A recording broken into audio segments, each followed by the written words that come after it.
বাচ্চা আছে, 3-4 বাচ্চাদের কাছে যাবে, গিয়ে অঙ্কের বইটা দেবে, খাতা পেনটা দিয়ে বলবে অনুশীলন এক আছে, প্রথম অনুশীলনের অঙ্কটা করতে, দেখবেন 90টা বাচ্চা ফেল করবে।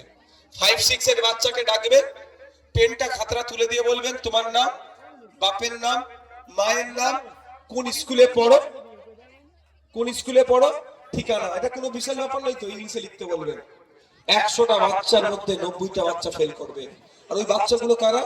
যার মায়ের হাতে মমতা ব্যানার্জি মাস গেলে 1000-1200 টাকা দিচ্ছে, কিন্তু মমতা ব্যানার্জি আপনার বাড়ির বাচ্চা উচ্চশিক্ষায় শিক্ষিত স্কুলের টিচার দিচ্ছে না, চক দিচ্ছে না, ডাস্টার দিচ্ছে না, স্কুলের শিক্ষার পরিকাঠামো দিচ্ছে না।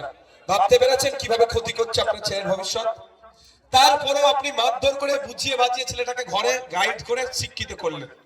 আপনার ছেলেটা যখন চাকরি নিতে চাইবে তখন 15 লক্ষ টাকা দিচ্ছে, ঘুষ দিতে হচ্ছে। তাহলে ভাবতে পেরেছেন? তাই মায়েদের বলবো আওয়াজ তুলুন, 1000-1200 পরে হবে, স্কুলের টিচার দাও, তার ব্যবস্থা করো। 1000-1200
কেন্দ্র সরকার এরা মিলে ম্যানেজমেন্ট করে।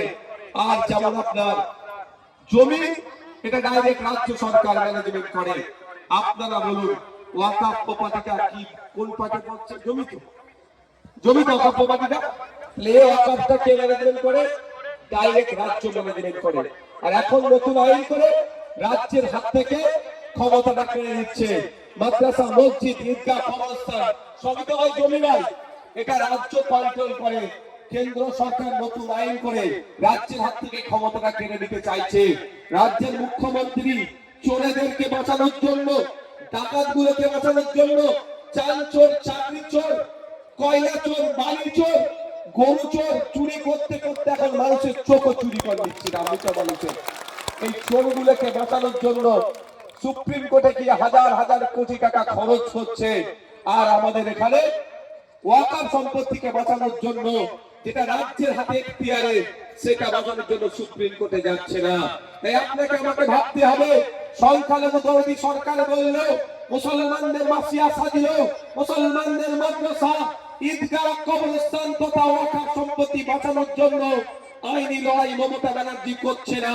আমি সরকারকে বার্তা দিয়েছিলাম, সরকারের কাছে যদি টাকা না থাকে আমাকে এনওসি দেওয়া হোক। যত বড় বড় উকিল আছে, যদি সরকার যেটাকে লাগাতে চাইবে আমি সেটাকেই দেবো, অন্তত সরকার মামলাটা করুক, খরচ আমি সরকারকে দেব। 2011 সালের পরে তৃণমূল আসলো, বিজেপি আসলো। যত বিজেপি তৃণমূলে গেছে, বিজেপি তত বাড়ছে। তাহলে যুক্তি দিয়ে কি তৃণমূলকে ছোট করলে বিজেপি ছোট হবে? তাই 2026 সাল আসছে, যদি আপনারা বিজেপিকে হারাতে চান সর্বপ্রথম কাজ হবে 2011 সালের ইতিহাসটা একটু তুলে দেখুন। 2011 সালের আগে বিজেপি বলে কিছু ছিল না, তৃণমূল ক্ষমতায় আসলো, বিজেপির উত্থান হলো।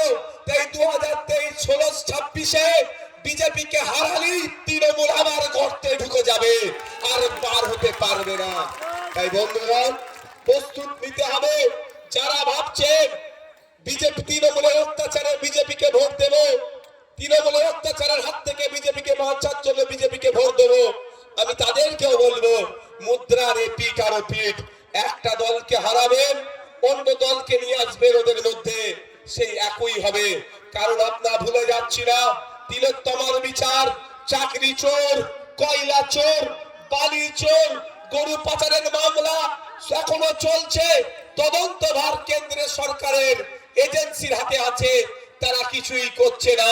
তাই কেউ যদি এখনো ভাবে যে তৃণমূলের হাত থেকে বাঁচবো, তৃণমূলের চুরি থেকে বাঁচবো, তৃণমূলের অন্যায় থেকে বাঁচবো, আমার ভোটটা বিজেপিকে দেবো, এটা যদি কেউ ভাবে, তারা দিবা স্বপ্ন দেখছেন। এইখানে ভোট দিল যা অন্যায় হবে, ওখানে ভোট দিল একই অন্যায় হবে। তাই যদি এই অন্যায় অপশাসনের অবসান চান আপনারা, তাহলে আপনাদের বলবো অন্য কোন জায়গায় ভোট দেওয়ার দরকার নাই। আগামী 2026 আসছে, আমরা যে সেকুলার ফোর্স নিয়ে একটা সংগঠন তৈরি করেছি, তাতে আপনারা ভোট দিন।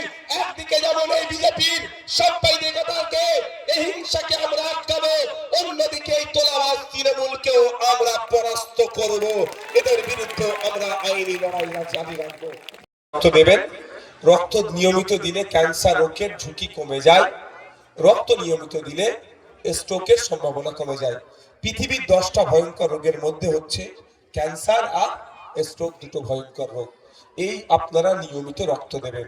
120 দিন পরে যদি তৃণমূলের কোনো এলাকায় রক্তদান শিবির হয়, আমি নির্দ্বিধায় বলছি, আইএসএফ যদি প্রোগ্রাম না করে, আপনারা প্রয়োজনে তৃণমূলের মঞ্চে গিয়েও রক্ত দেবেন, কোনো সমস্যা নেই। পার ডে পশ্চিমবাংলায় 1800 থেকে 2000 ইউনিট রক্তের প্রয়োজন হয়। এই ঘাটতি পূরণ করতে সরকার পারে না, আমরাই কিছুটা হলে পূরণ করার চেষ্টা করি। তাই রক্ত দিলে যেমন মুমূর্ষ রোগীর প্রাণ বাঁচে, রক্ত দিলে যেমন সম্প্রীতি ঐক্যের বার্তা যায়, রক্ত দিলেও আপনার স্বাস্থ্য ভালো থাকে। 120 দিন ছাড়া ছাড়া নারী পুরুষ সবাইকে বলবো আপনারা রক্ত দেবেন। বন্ধুগণ, এখানে একটা বড় পয়েন্ট আছে এসআইআর। এসআইআর নিয়ে আপনারা আতঙ্কিত হবেন না। অনেকের এসআইআর এর ডাক পড়েছে, অনেকের ডাক পড়েনি। ডাকটা তো সেকেন্ড ফেজের। ফার্স্ট ফেজে কি বলেছিল প্রথম পর্বে আপনাদেরকে, এই হয়ে যাবে, সেই হয়ে যাবে, সব নাম কাটা পড়ে যাবে। 58 লক্ষ কিন্তু নাম কাটা পড়েছে।